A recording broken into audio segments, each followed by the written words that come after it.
Today I'm going to talk about another feminist myth, and this is the glass ceiling myth.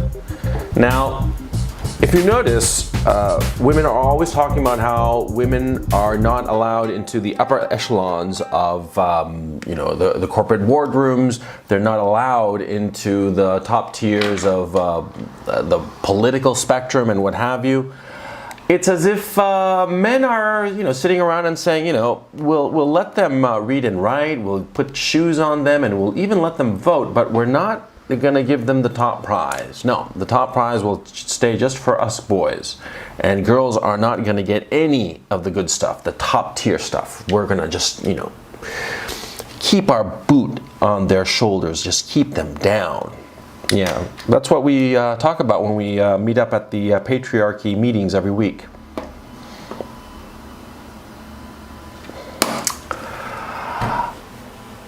The reason that this is a myth, that there is a glass ceiling that doesn't somehow allow women to get to the very top of different professions, is because there are very few women at the very top. And yet, when you look at the averages of people, of human beings, it seems as if women and men are very similar on average. On average, that's the key issue. See, first of all, on average, men tend to be slightly smarter than women. This is just a fact of life across all spectrum, including reading and writing skills. Men outperform women on average by a little bit. And there's been a lot of talk that this must be, culturally biased or nonsense like that, but this difference, this slight difference, slight superiority on average, it's minor enough that we can just discard it and ignore it. What's more true is something very interesting that was pointed out by a woman named Helena Cronin at the London School of Economics. Now, Helena Cronin is a very serious academic, very reputable academic, who has written a lot of different books, both academic and for the mainstream. And she came up with a very simple explanation, or not even came up with it. She pointed out an obvious truth that is obvious from the time of Darwin. Darwin himself was the one who first pointed out that there is more variance among males than among females. Now, what does this mean, there's more variance? There's more variation. That is, there are more men who are very, very tall and more men who are very, very short compared to women. Women tend to cluster around the average in whatever category you care to name. Let's take something non-controversial, height. There are relatively few female dwarves compared to male dwarves. There are relatively few females suffering from giganticism as compared to men who are suffering from giganticism. Yeah? Most women tend to cluster closer to the mean, to the average. Now, how can we represent this? How we would represent this, and in point of fact, let me find a pen here. In point of fact, it was Helena Cronin who pointed this out. Now, if you look at any particular quality, quality Q, and compare it to the number N, right? Now, let me just do different colors for men and women. Let's put red for women. If this is quality Q, and this is the number N, women's curve, the famous bell curve, tends to be more like this, where this, wait, let me just do this, oops, sorry, where this is the average.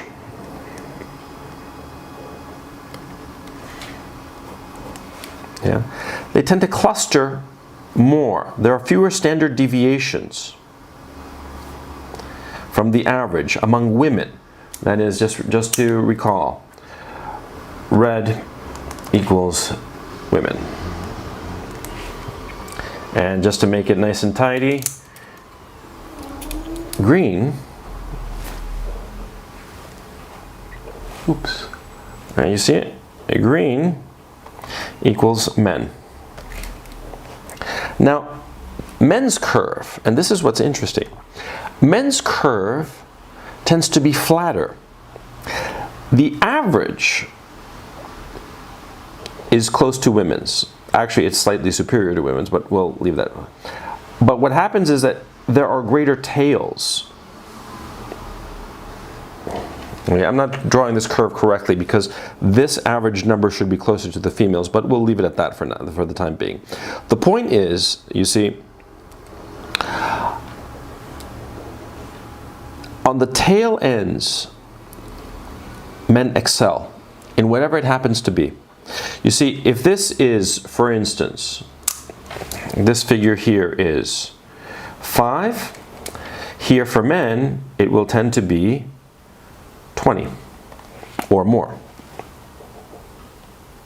So if you look at the extremes in any particular case, say in this slice here, of whatever quantity we might be looking at, IQ, height, weight, whatever, it doesn't matter, whatever quality we can quantify, excuse me, you will note, as Helena Cronin pointed out, because do keep in mind, this is something that Helena Cronin pointed out, and I find it extremely interesting, and that's why I'm passing it on, because it's the obvious explanation. It's Darwinian. The explanation comes from Darwin, from evolution. You see, men and women, on average, are similar, but when you get to the extremes, when you get to the tail end of the bell curve, that's when things get a little different. And so, as a society, we keep looking at the average. Men's and women's average intelligence is 100. The IQ test, by definition, 100 is the average, or roughly around 100. So most men and most women have a similar average intelligence. So how come there are so few women in the boardroom? How come there are so few women who excel in math? How come there are so few women who get Nobel Prizes? It must be sexism, right? Well, no. As Helena Cronin points out, the top 1% insofar as mathematical ability is overrepresented by men by something like 13 to 1. I'll have a link in the description below to a very interesting and very simple paper, a simple response that Helena Cronin wrote up. You can explore her work. It's all online. It's easily accessible. And she is, first of all, the great thing about it is that she's a woman. So nobody is saying that she's being sexist, you know. She's just simply pointing out the truth, that there is greater variance. The curve for men is flatter. By having this curve be flatter than it is for women, there is much more variance. Much more variance means that you're going to have many more individuals at the extremes than women, see? Because women will tend to cluster around here, the average.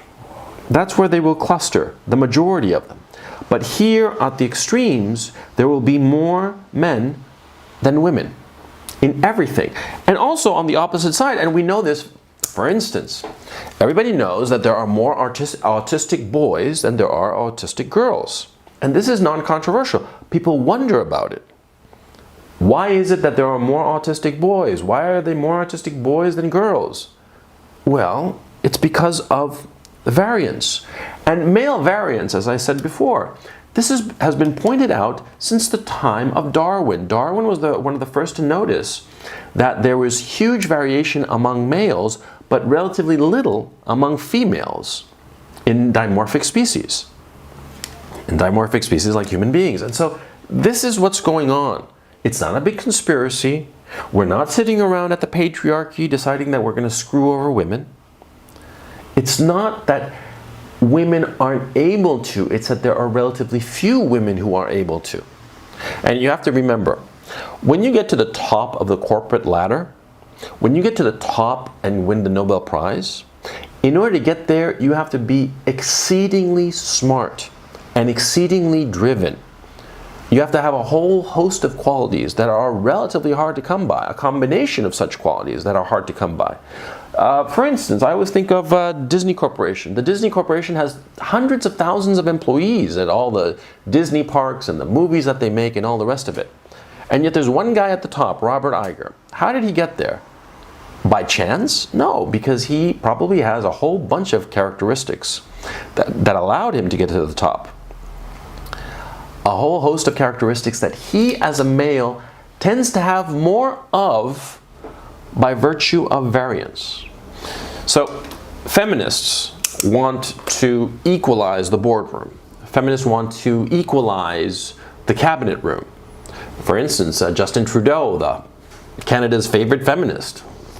You know, he said that half of his cabinet were going to be women. But the thing is, the women that he put there, are they any good? Probably not. Yeah.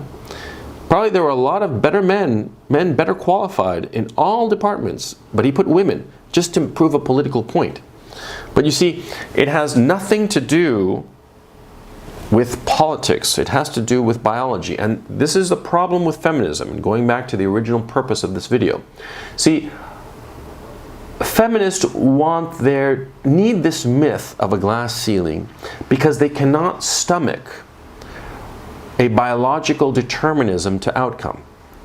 They want all the outcomes to be equal. They want everybody to be the same. They want people to be, they want equality of outcome.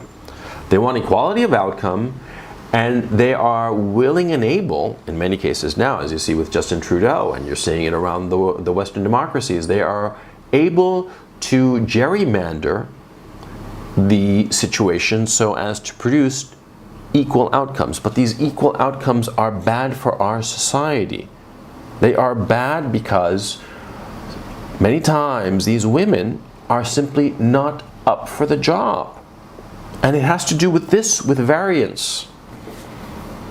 There are fewer women who can carry a 200-pound weight on their backs compared to men. And this is a statistical fact. This is a biological reality, and yet we insist on putting women as firefighters who are unable to carry a 200-pound pack on their backs. Of course, the 200-pound pack is the equivalent of the weight of a human being that firefighter is supposed to save from a burning building. Now, if we as a society put a woman who is incapable of doing it, not through any fault of her own and not through any big conspiracy, but simply because she is physically unable to, because that is the biology of it, and we allow her to be in such a position, and she is unable to save somebody, and that thereby causing the death of that person and possibly the death of herself, because I am sure that these female firefighters want to do the best job possible, and I'm sure that being unable to carry a 200-pound person out of a burning building, they will stay and fight and do whatever is necessary until they themselves succumb to the fire. Now, that would be a double tragedy. It's not just one person who died, but two. And why are we doing this? To prove a political point? That's the problem with feminism. Feminism has myths. It cannot accept reality. Now, this is one reality. I've done a couple of other posts about other realities, other myths that feminists spew out, refusing to accept the reality of what's really going on. Well, this is a pernicious one. There is no glass ceiling. It's a myth, and it's an explainable myth.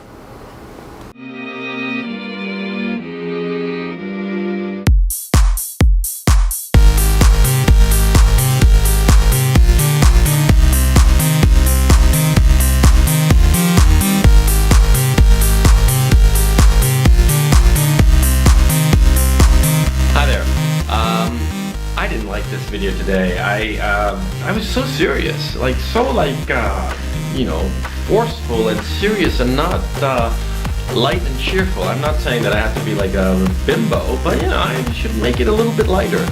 I'm gonna try more in the next one. Anyway, if you enjoyed this video, I'd appreciate it if you hit the like button, and if you enjoyed the other videos on this channel, please subscribe. Thank you so much.